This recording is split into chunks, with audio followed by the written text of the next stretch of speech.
सभी को जय श्री कृष्ण। आज ज्येष्ठ मास के शुक्ल पक्ष की पुण्यदायिनी गुरुवार है और गुरुवार पर हमें गुरुवार की व्रत कथा अवश्य श्रवण करनी चाहिए। तो आइए हम कथा श्रवण करते हैं। बोलिए विष्णु भगवान की जय, बोलिए बृहस्पति देव की जय।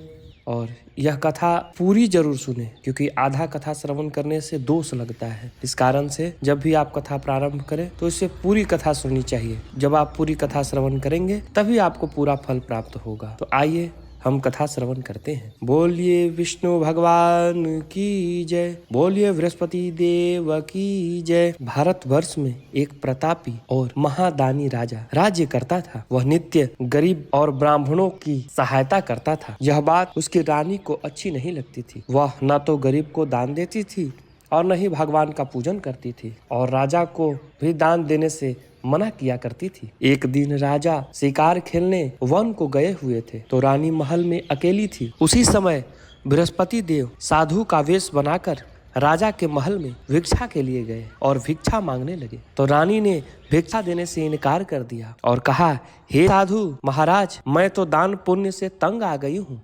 मेरा पति सारा धन लुटाते रहते हैं। मेरी इच्छा है कि हमारा सारा धन नष्ट हो जाए और फिर न रहेगा बांस और न बजेगी बांसुरी। साधु ने कहा, हे देवी, तुम तो बड़ी विचित्र हो। धन संतान तो सभी चाहते हैं, पुत्र और लक्ष्मी तो पापी के घर में भी होना चाहिए। यदि तुम्हारे पास अधिक धन है तो भूखों को भोजन दो, प्यासों को पानी पिलाओ, मुसाफिरों के लिए धर्मशालाएं खुलवाओ। जो निर्धन अपनी कुंवारी कन्या का विवाह नहीं कर सकते हैं, उनका विवाह करा दो। ऐसा और कई काम है जिनके करने से तुम्हारा यश लोक परलोक में फैलेगा। परंतु रानी पर उपदेश का कोई प्रभाव न पड़ा। वह बोली, महाराज, आप मुझे कुछ न समझाएं। मैं ऐसा धन नहीं चाहती जो हर जगह बांटती फिरूं। साधु ने उत्तर दिया, यदि तुम्हारी ऐसी ही इच्छा है तो तथास्तु। तुम ऐसा करना कि बृहस्पतिवार को घर लीपकर पीली मिट्टी से अपना सिर धोकर स्नान करना और भट्ठी चढ़ाकर कपड़े धोना। ऐसा करने से तुम्हारा सारा धन नष्ट हो जाएगा। इतना कहकर वह साधु महाराज वहां से चले गए। साधु के अनुसार कई बातों को पूरा करते हुए रानी को केवल 3 बृहस्पतिवार ही बीते थे कि उसका समस्त धन संपत्ति नष्ट हो गया। भोजन के लिए राजा का परिवार तरसने लगा। तब एक दिन राजा ने रानी से बोला, हे रानी, तुम यहीं रहो, मैं दूसरे देश को जाता हूँ, क्योंकि यहाँ पर सभी लोग मुझे जानते हैं, इसलिए मैं कोई छोटा कार्य नहीं कर सकता। ऐसा कहकर राजा परदेश चला गया। वहाँ वह जंगल से लकड़ी काट कर लाता और शहर में बेचता। इस तरह वह अपना जीवन बिताने लगा। इधर राजा के परदेश जाते ही रानी और दासी दुखी रहने लगी। एक बार जब रानी और दासी को 7 दिन तक भोजन बिना रहना पड़ा, तो रानी ने अपनी दासी से कहा, हे दासी, पास ही के नगर में मेरी बहन रहती है, वह बड़ी धनवान है। तू उसके पास जा और कुछ ले आ, ताकि थोड़ी बहुत गुजर बसर हो जाए। दासी रानी की बहन के पास गई। उस दिन गुरुवार था और रानी की बहन उस बृहस्पतिवार व्रत की कथा सुन रही थी। दासी ने रानी की बहन को अपनी रानी का संदेश दिया, लेकिन रानी की बड़ी बहन ने कोई उत्तर नहीं दिया। जब दासी को रानी की बहन से कोई उत्तर न मिला तो वह बहुत दुखी हुई और गुस्सा भी आया। दासी ने वापस आकर रानी को सारी बात सुना दी। सुनकर रानी ने अपने भाग्य को कोसा। उधर रानी की बहन ने सोचा कि मेरी बहन की दासी आई थी, परंतु मैं उससे नहीं बोला, इससे वह बहुत दुखी हुई होगी। कथा सुनकर और पूजन को समाप्त करके वह अपने बहन के घर आई और कहने लगी, हे बहन, मैं बृहस्पतिवार का व्रत कर रही थी, तुम्हारी दासी मेरे घर आई, परंतु जब तक कथा होती तब तक न तो उठते और न ही बोलते हैं, इसलिए मैंने नहीं बोला। कहो दासी, क्यों आई थी? रानी बोली, बहन, तुमसे क्या छुपाऊं, हमारे घर में खाने तक को अनाज नहीं था। ऐसा कहते कहते रानी की आंखें भर आई। उसने दासी समेत पिछले 7 दिनों से भूखे रहने तक की बात अपनी बहन को विस्तार पूर्वक सुना दी। रानी की बहन बोली, देखो बहन, भगवान बृहस्पति देव सबकी मनोकामना को पूर्ण करते हैं। देखो, शायद तुम्हारे घर में अनाज रखा हो। पहले तो रानी को विश्वास ही नहीं हुआ, पर बहन के आग्रह करने पर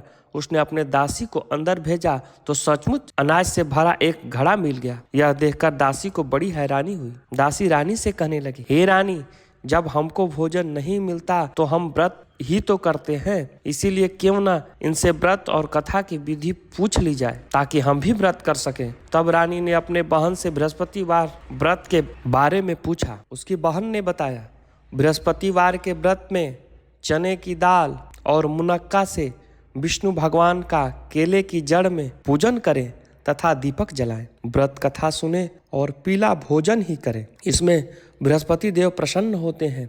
व्रत और पूजन विधि बतलाकर रानी की बहन अपने घर लौट आई। 7 दिन के बाद जब गुरुवार आया तो रानी और दासी ने व्रत रखा, घुड़साल में जाकर चना और गुड़ ले आई। फिर उसने केले की जड़ तथा विष्णु भगवान का पूजन किया। जब पीला भोजन कहाँ से आए, इस बात को लेकर दोनों बड़ी दुखी थी। चूंकि उन्होंने व्रत रखा था, इसलिए बृहस्पति देव उनसे प्रसन्न थे। इस कारण से वे एक साधारण व्यक्ति का रूप धारण करके 2 थाल में सुंदर पीला भोजन दासी को दे गए। भोजन पाकर दासी प्रसन्न हुई और फिर रानी के साथ मिलकर भोजन ग्रहण किया। इसके बाद वे सभी गुरुवार को व्रत और पूजन करने लगी। बृहस्पति भगवान की कृपा से उनके पास फिर से धन संपत्ति आ गई, परंतु रानी फिर से पहले की तरह आलस्य करने लगी। तब दासी बोली, देखो रानी, तुम पहले भी इसी प्रकार आलस्य करती थी। तुम्हें धन रखने में कष्ट होता था, इस कारण सभी धन नष्ट हो गया, और जब जब भगवान बृहस्पति की कृपा से धन मिला है तो तुम्हें फिर से आलस्य हो रहा है। रानी को समझाते हुए दासी कहती है कि बड़ी मुसीबतों के बाद हमने यह धन पाया है, इसीलिए हमें दान पुण्य करना चाहिए, भूखे मनुष्य को भोजन कराना चाहिए और धन को शुभ कार्यों में खर्च करना चाहिए, जिससे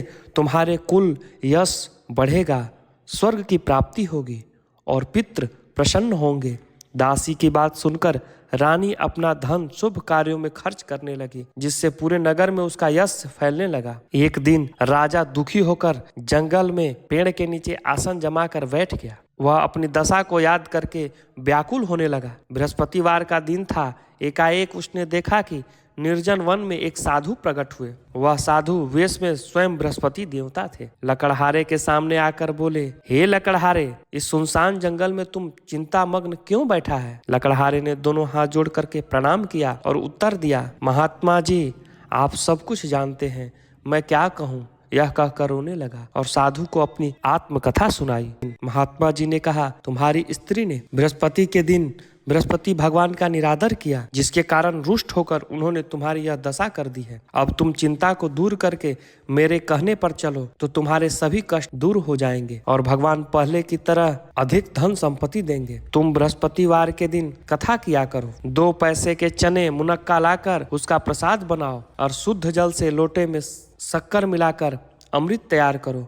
कथा के पश्चात अपने सारे परिवार और सुनने वालों प्रेमियों में अमृत व प्रसाद बांटकर आप भी ग्रहण करो। ऐसा करने से भगवान तुम्हारी मनोकामना पूर्ण करेंगे। साधु के ऐसे वचन सुनकर लकड़हारा बोला, हे प्रभु, मुझे लकड़ी बेचकर इतना पैसा नहीं मिलता है जिससे मैं भोजन के उपरांत कुछ बचा सकूं। मैंने रात्रि में अपने स्त्री को व्याकुल देखा है और मेरे पास कुछ भी नहीं है जिससे मैं उसकी खबर मंगा सकूं। साधु ने कहा, हे लकड़हारे, तुम भी किसी बात की चिंता मत करो। बृहस्पति के दिन तुम रोजाना की तरह लकड़ियां लेकर शहर को जाओ। तुमको रोज से दुगना धन प्राप्त होगा, जिसे तुम भली भांति भोजन कर लोगों तथा बृहस्पति देव की पूजा का सामान भी आ जाएगा। इतना कहकर साधु अंतर्ध्यान हो गया। धीरे धीरे समय बीत जाने के बाद फिर से बृहस्पतिवार का दिन आया। लकड़हारा जंगल में लकड़ी काटकर किसी शहर में बेचने को गया।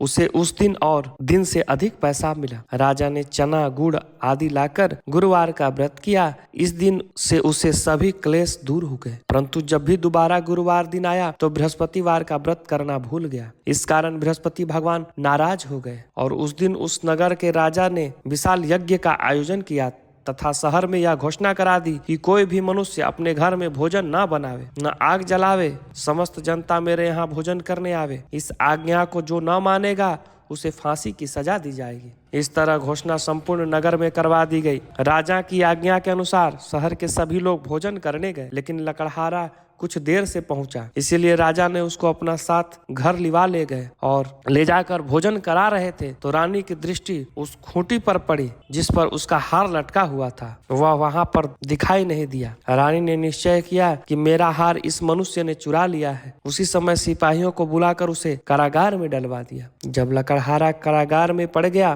तो बहुत दुखी होकर विचार करने लगा कि न जाने कौन से पूर्व जन्म के कर्म से मुझे यह दुख प्राप्त हुआ है, और उस साधु को याद करने लगा जो जंगल में मिला था। उसी समय तत्काल बृहस्पति देव साधु के रूप में प्रकट हुए और उसकी दशा को देखकर कहने लगे, अरे मूर्ख, तूने बृहस्पतिवार के दिन कथा नहीं करी, इस कारण तुझे दुख प्राप्त हुआ है। अब चिंता मत कर, बृहस्पतिवार के दिन कारागार के दरवाजे पर 4 पैसे पड़े मिलेंगे, उनसे तू बृहस्पति देव की पूजा करना, तेरे सभी कष्ट दूर हो जाएंगे। बृहस्पति के दिन उस 4 पैसे मिले। लकड़हारे ने कथा कही। उसी रात्रि को बृहस्पति देव ने उसे नगर के राजा को स्वप्न में कहा, हे राजन, तूने जिस आदमी को कारागार में बंद कर दिया है वह निर्दोष है, वह राजा है, उसे छोड़ दो। रानी का हार उसी खूंटी पर लटका है। अगर तूने ऐसा नहीं करेगा तो मैं तेरे राज्य को नष्ट कर दूंगा। इस तरह रात्रि के स्वप्न को देखकर राजा सुबह उठकर खूंटी पर हार देखकर लकड़हारे को बुलाकर क्षमा मांगी तथा लकड़हारे को योग्य सुंदर वस्त्र और आभूषण देकर विदा कर दिया। बृहस्पति देव की आज्ञा के अनुसार लकड़हारा अपने नगर को चल दिया। राजा जब अपने नगर के निकट पहुंचा तो उसे बड़ा आश्चर्य हुआ। नगर में पहले से अधिक बाग, तालाब, कुएं, बहुत सी धर्मशालाएं, मंदिर आदि बन गई है।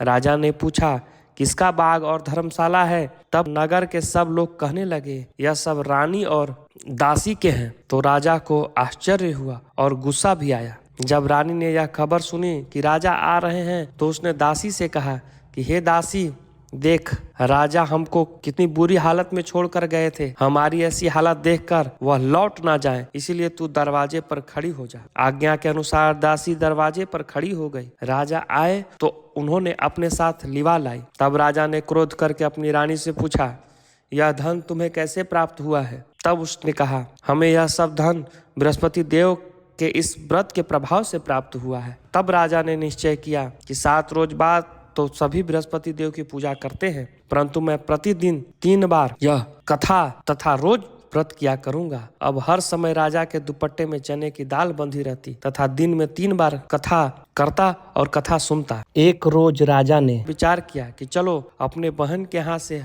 हो आओ। इस तरह निश्चय करके राजा घोड़े पर सवार होकर अपने बहन के यहाँ चलने लगा। मार्ग में उसने देखा कि कुछ आदमी एक मुर्दे को लिए जा रहे हैं। उन्हें रोककर राजा कहने लगा, अरे भाइयों, मेरी बृहस्पति देव की कथा सुन लो। वे बोलो, लो, हमारा तो आदमी मर गया है, इसको अपनी कथा की पड़ी है। परंतु कुछ आदमी बोलो, अच्छा कहो, हम तुम्हारी कथा भी सुनेंगे। राजा ने दाल निकाली और जब कथा आधी हुई तो मुर्दा हिलने लगा, और जब कथा समाप्त हो गई तो राम राम करके मनुष्य उठकर खड़ा हो गया। आगे मार्ग में उसने एक किसान खेत में हल चलाता मिला। राजा ने उसे देखकर और उससे बोला, अरे भैया, तुम मेरी बृहस्पतिवार की कथा सुन लो। किसान बोला, जब तक मैं तेरी कथा सुनूंगा तब तक 4 हरैया हर जोत लूंगा। जा अपनी कथा किसी और को सुनाना। इस तरह राजा आगे चलने लगा। राजा के हटते ही बैल पछाड़ खाकर गिर गया तथा किसान के पेट में बड़ी जोर का दर्द होने लगा। उसी समय उसकी माँ रोटी लेकर आई।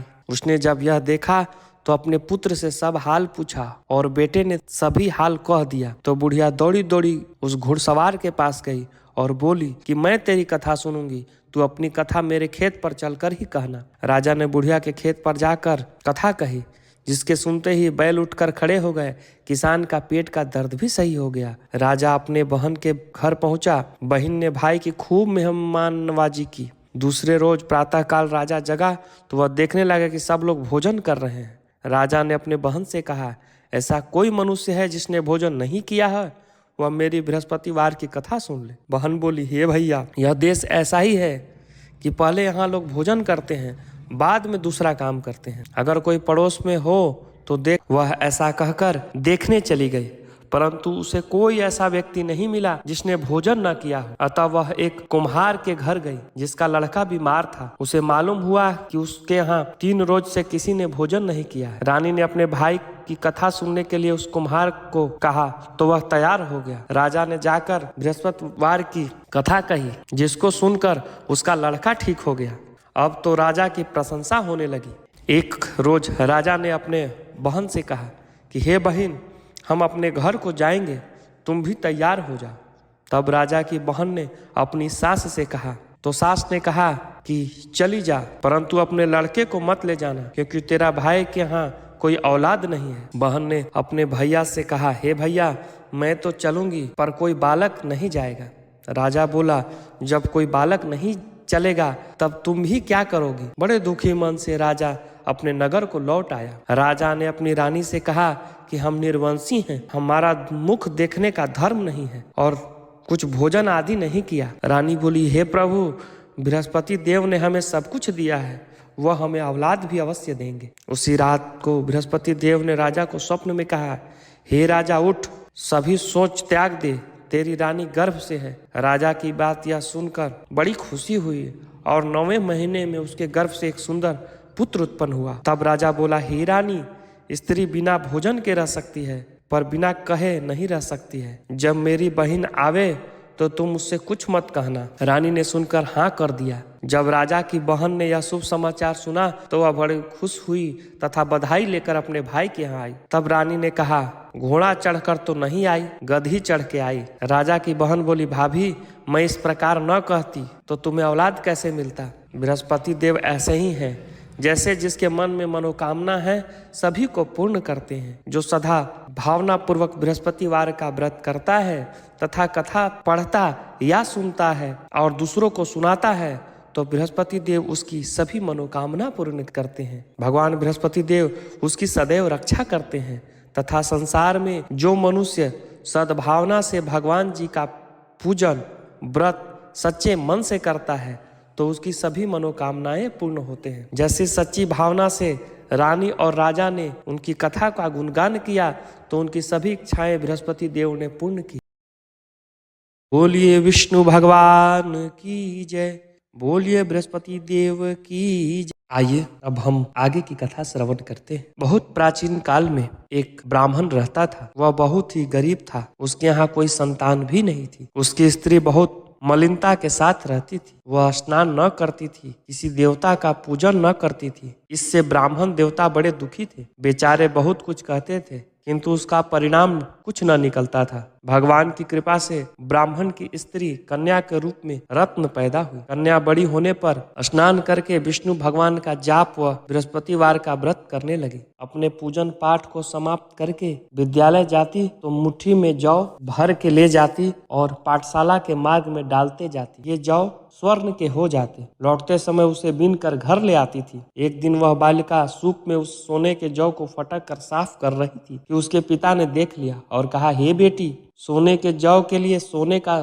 सूप होना चाहिए। दूसरे दिन बृहस्पतिवार था। इस कन्या ने व्रत रखा और बृहस्पति देव से प्रार्थना करके कहा मैं आपकी पूजा सच्चे मन से की है तो मेरे लिए सोने का सूप दे दो। बृहस्पति देव ने उसकी प्रार्थना स्वीकार कर ली और रोजाना की तरह वह कन्या जो फैलाती हुई जाने लगी। जब लौट कर जौ बीन रही थी तो बृहस्पति देव की कृपा से उसे सोने का सूप मिला। उसे वह घर ले आई और उसमें जौ साफ करने लगी, परंतु उसकी माँ का वही ढंग रहा। एक दिन की बात है, वह कन्या सोने के सूप में जौ साफ कर रही थी। उसी समय शहर का राजपुत्र वहां से होकर निकला और उस कन्या के रूप और कार्य को देखकर मोहित हो गया और अपने घर आकर भोजन जल त्याग कर उदास होकर लेट गया। राजा को इस बात का जब पता लगा तो अपने प्रधानमंत्री के साथ उसके पास गए और बोले बेटा, तुम्हें किस बात का कष्ट है? किसने तेरा अपमान किया है अथवा और कोई कारण है तो हमसे कहो, मैं वही कार्य करूंगा जिससे तुम्हें प्रसन्नता हो। अपने पिता की राजकुमार ने बातें सुनी तो वह बोला मुझे आपकी कृपा से किसी बात का दुख नहीं है, किसी ने मेरा अपमान भी नहीं किया है, परंतु उस लड़की से विवाह करना चाहता हूँ जो सोने के सूप में जौ साफ कर रही। यह सुनकर आश्चर्य में पड़ गया राजा और बोला, बेटा इस तरह की कन्या का पता तुम ही लगाओ, मैं तुम्हारे साथ उसका विवाह जरूर कर दूंगा। राजकुमार ने उस लड़की के घर का पता बतलाया। तब मंत्री उस लड़की के घर गए और ब्राह्मण देवता को सभी हाल बतलाया। ब्राह्मण देवता राजकुमार के साथ अपनी कन्या का विवाह करने के लिए तैयार हो गए और विधि विधान के अनुसार ब्राह्मण की कन्या का विवाह राजकुमार के साथ हो गया। कन्या के घर जाते ही पहले की भांति उस ब्राह्मण देवता के घर में गरीबी का निवास हो गया। जब भोजन के लिए अन्न बड़ी मुश्किल से मिलता था। एक दिन दुखी होकर ब्राह्मण देवता अपने पुत्री के पास गए। बेटी ने पिता को दुखी अवस्था में देखकर अपनी माँ का हाल पूछा। तब ब्राह्मण ने सभी हाल कहा। कन्या ने बहुत सारा धन देकर अपने पिता को विदा कर दिया। इस तरह ब्राह्मण का कुछ समय सुखपूर्वक बीता। कुछ दिन बाद फिर वही हाल हो गया। ब्राह्मण फिर अपनी कन्या के यहाँ गया और सारा हाल कहा। तो लड़की बोली, हे पिताजी, आप माता जी को यहाँ लिया लाओ, मैं उसे विधि बता दूंगी जिससे गरीबी दूर हो जाएगा। वह ब्राह्मण देवता अपनी स्त्री को साथ लेकर पहुंचे तो अपनी माँ को समझाने लगी, हे माँ, तुम प्रातः काल सबसे पहले स्नान आदि करके विष्णु भगवान का पूजन करो तो सब दरिद्रता दूर हो जाएगी। परंतु उसकी माँ ने एक भी बात नहीं मानी। सुबह उठकर अपनी पुत्री के बच्चों के जूठन खा लिया। इससे उसकी पुत्री को भी गुस्सा आया और एक रात को कोठरी से सभी सामान निकाल दिया और अपनी माँ को उसी में बंद कर दिया। प्रातः काल उसे निकाला तथा स्नान आदि करा के पाठ करवाया तो उसकी माँ की बुद्धि ठीक हो गई और फिर प्रत्येक बृहस्पतिवार को व्रत रखने लगे। इस व्रत के प्रभाव से उसके माँ पिता बहुत ही धनवान और पुत्रवान हो गए और बृहस्पति देव के प्रभाव से इस लोक में सुख भोग करके अंत में स्वर्ग वैकुंठ को प्राप्त हुए। बोलिए विष्णु भगवान की जय, बोलिए बृहस्पति देव की जय। कथा श्रवण करने के बाद हमें आरती जरूर करनी चाहिए। तो आइए हम बृहस्पति देव की आरती करते हैं। ओम चंद्रमा मनसो चक्षुः सूर्यो अजायत श्रोत्राद्वायुश्च प्राणश्च मुखात् अग्निरजायत। जय बृहस्पति देवा, ओम जय बृहस्पति देवा। छिन छिन भोग लगाऊं, छिन छिन भोग लगाऊं, कदली फल मेवा। ओम जय बृहस्पति देवा, तुम पूरण परमात्मा, तुम अंतर्यामी स्वामी, तुम अंतर्यामी। जगत पिता जगदीश्वर, जगत पिता जगदीश्वर, तुम सबके स्वामी। ओम जय बृहस्पति देवा, चरणामृत निज निर्मल, सब पातक हरता स्वामी, सब पातक हरता। सकल मनोरथ दायक, सकल मनोरथ दायक, कृपा करो भरता। ओम जय बृहस्पति देवा, तन मन धन अर्पण कर, जो जन शरण पड़े स्वामी, जो जन शरण पड़े। प्रभु प्रगट तब हो कर, प्रभु प्रगट तब हो कर, आकर द्वार खड़े। ओम जय बृहस्पति देवा, दीन दयाल दयानिधि, भक्तन हितकारी स्वामी, भक्तन हितकारी। पाप दोष सब हरता, पाप दोष सब हरता, भव बंधन हारी। ओम जय बृहस्पति देवा, सकल मनोरथ दायक, सब संशय तारो स्वामी, सब संशय तारो। विषय विकार मिटाओ, विषय विकार मिटाओ, संतन सुख कार्य।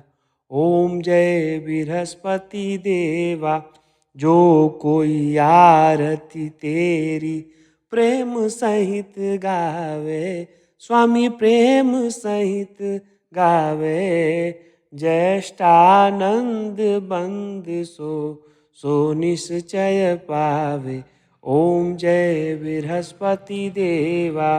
प्रेम से बोलिए विष्णु भगवान की जय। प्रेम से बोलिए बृहस्पति देव की जय। आरतिक्यम समर्पयामि। पहुंचेगा। मिलते हैं नेक्स्ट वीडियो में, तब तक के लिए जय श्री कृष्ण।